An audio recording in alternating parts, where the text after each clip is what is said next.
Subscribe now and press the bell icon. Never miss an update.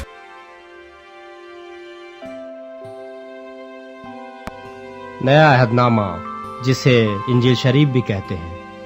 पेश है मत्ती की इंजील बाब 12। उस वक्त यीशु सबत के दिन खेतों में होकर गया और उसके शागिर्दों को भूख लगी और वो बालें तोड़ तोड़ कर खाने लगे। फरीसियों ने देखकर उससे कहा कि देख, तेरे शागिर्द वो काम करते हैं जो सबत के दिन करना रवा नहीं।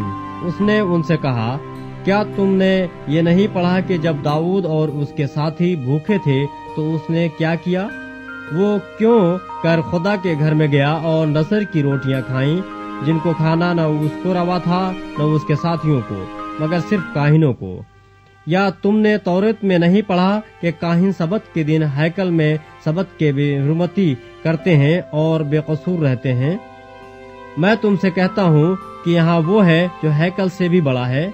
लेकिन अगर तुम इसके मानी जानते कि मैं कुर्बानी नहीं बल्कि रहम पसंद करता हूँ, तो बेकसूरों को कसूरवार न ठहराते, क्योंकि इब्ने आदम सबत का मालिक है।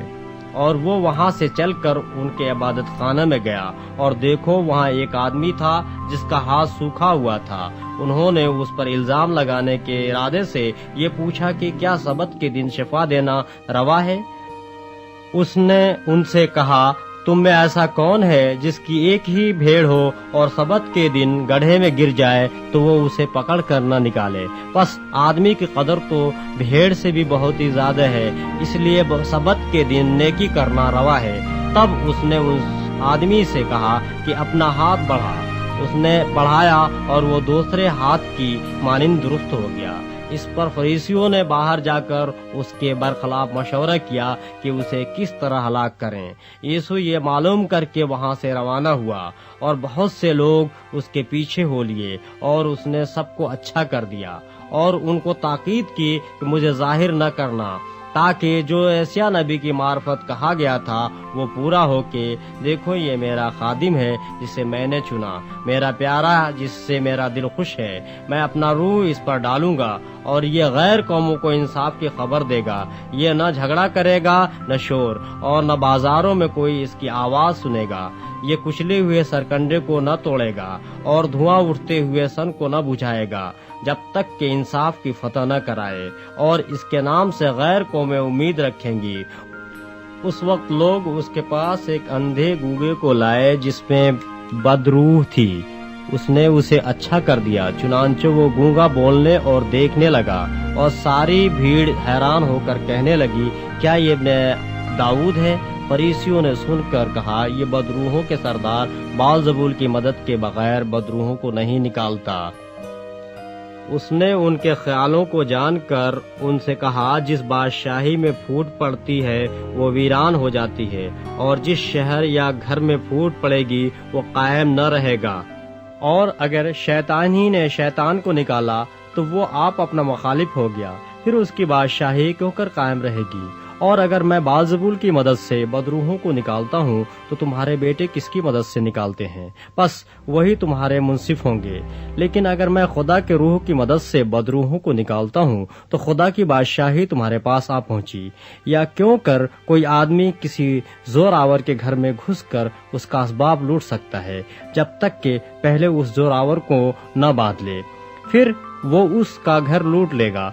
जो मेरे साथ नहीं वो मेरे खिलाफ है, और जो मेरे साथ जमा नहीं करता वो बिखेरता है। इसलिए मैं तुमसे कहता हूँ कि आदमियों का हर गुनाह और कुफ्र तो माफ किया जाएगा, मगर जो कुफ्र रूह के हक में वो माफ न किया जाएगा। और जो कोई इब्न आदम के बरखिलाफ कोई बात कहेगा वो तो उसे माफ की जाएगी, मगर जो कोई रूहुल कुद्स के बरखिलाफ कोई बात कहेगा वो उसे माफ न की जाएगी, न इस आलम में न आने वाले में। या तो दरख्त को भी अच्छा कहो और उसके फल को भी अच्छा, या दरख्त को भी बुरा कहो और उसके फल को भी बुरा, क्योंकि दरख्त फल ही से पहचाना जाता है। ऐ सांप के बच्चों, तुम बुरे होकर क्यों कर अच्छी बातें कह सकते हो? क्योंकि जो दिल में भरा है वही मुंह पर आता है। अच्छा आदमी अच्छे खजाने से अच्छी चीजें निकालता है, और बुरा आदमी बुरे खजाने से बुरी चीजें निकालता है। اور میں تم سے کہتا ہوں کہ جو نکمی بات لوگ کہیں گے عدالت کے دن اس کا حساب دیں گے، کیونکہ تو اپنی باتوں کے سبب سے راست باز ٹھہرایا جائے گا اور اپنی باتوں کے سبب سے قصوروار ٹھہرایا جائے گا۔ اس پر بعض فقیہوں اور فریسیوں نے جواب میں اسے کہا، اے استاد، ہم تجھ سے ایک نشان دیکھنا چاہتے ہیں۔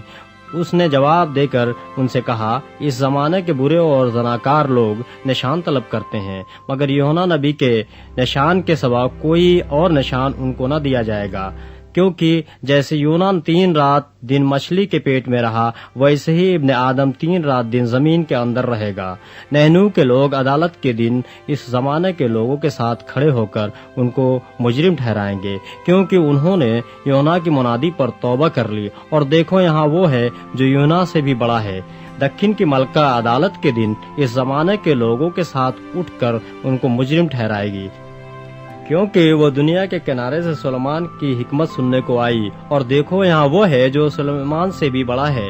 جب ناپاک روح آدمی میں سے نکلتی ہے تو سوکھے مقاموں میں آرام ڈھونڈتی پھرتی ہے اور نہیں پاتی، تب کہتی ہے، میں اپنے اس گھر میں پھر جاؤں گی جس سے نکلی تھی، اور آ کر اسے خالی اور جھڑا ہوا آراستہ پاتی ہے۔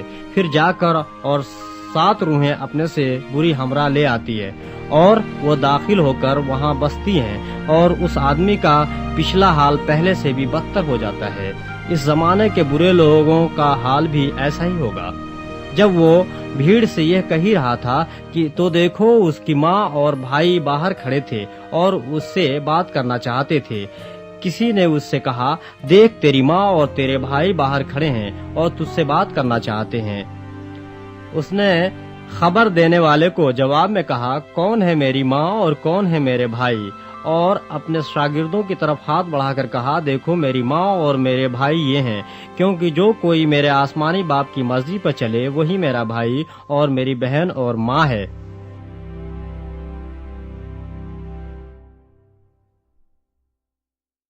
اگر آپ نے ابھی تک ہمارا چینل سبسکرائب نہیں کیا تو ابھی سبسکرائب کریں اور بیل آئیکن کو کلک کر کے ہماری لیٹسٹ ویڈیوز کے بارے میں اپڈیٹ جانیں۔